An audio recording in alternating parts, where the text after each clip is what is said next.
Assalamu alaikum wa rahmatullahi wa barakatuhu. Now that we have spoken about portals or doorways or gateways that allow you to travel from one place to another, there are doorways and gateways or portals that we have talked about that allow somebody to move from planet Earth to other places. Now, this kind of knowledge, was this knowledge known to Egyptians at the time of Musa alayhi salam? That means at the time of pharaohs.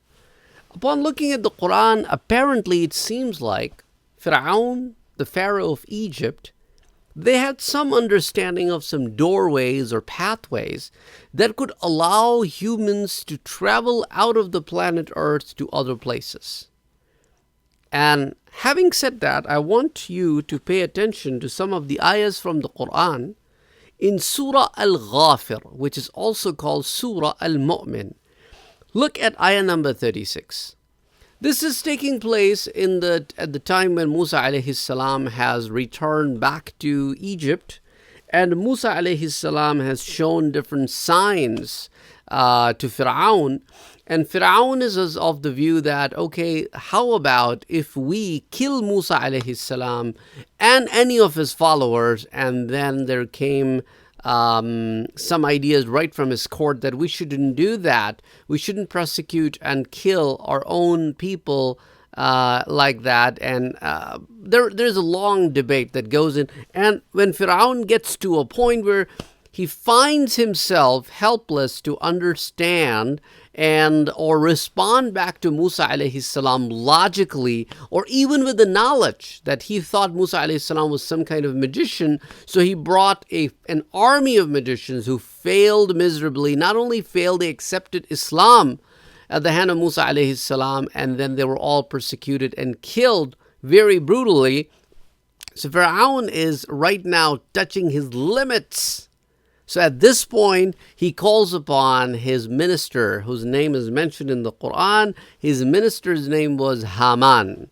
So he says, وَقَالَ فِرْعَوْنُ يَا هَامَانُ. Pharaoh calls upon Haman and says, Ya Haman, O Haman, Ya Haman ibni li sarha. I want you to build a sarha. Sarha is not a palace. Some people translate it as palace, but sarha is more or less like a tower. A very massive tower. Sometimes a very huge building is also called sarh. So here the meaning of sarh is a very tall tower. Why? يا هامان ابن لي صرحا لعلي أبلغ الأسباب. So that by climbing on this tower, I could reach those routes, those doorways that lead into the heavens, into the skies. Ablughul asbab. Asbab here is translated as those routes or pathways that allow one to travel from one place to another.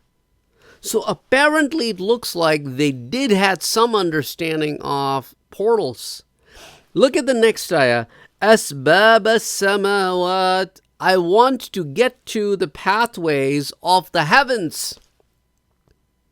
So he has some understanding of this, or at least Egyptians did.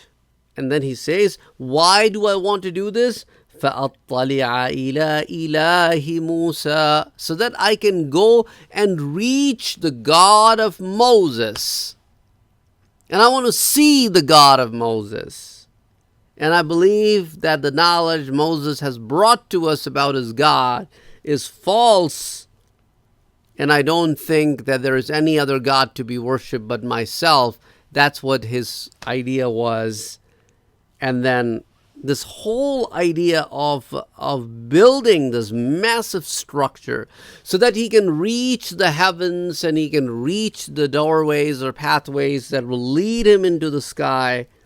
All of these things show that they had some knowledge of portals or some knowledge of doorways that would allow them to travel from one place to another. So that's what Allah subhanahu wa ta'ala is talking about, that وَكَذَلِكَ زُيِّنَ لِفِرْعَوْنَ سُوءُ عَمَلِهِ وَصُدَّ عَنِ السَّبِيلِ. That these are the kind of things that Pharaoh was very heavily relying on that the means. His whole concentration was on the means. That's why he was deviated from the truth.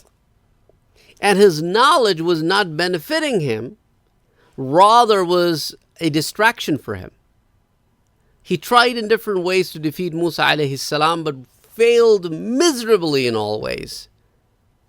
So Allah subhanahu wa ta'ala is talking about this. وَكَيْدُ فِرْعَوْنَ إِلَّا فِي تَبَابٍ.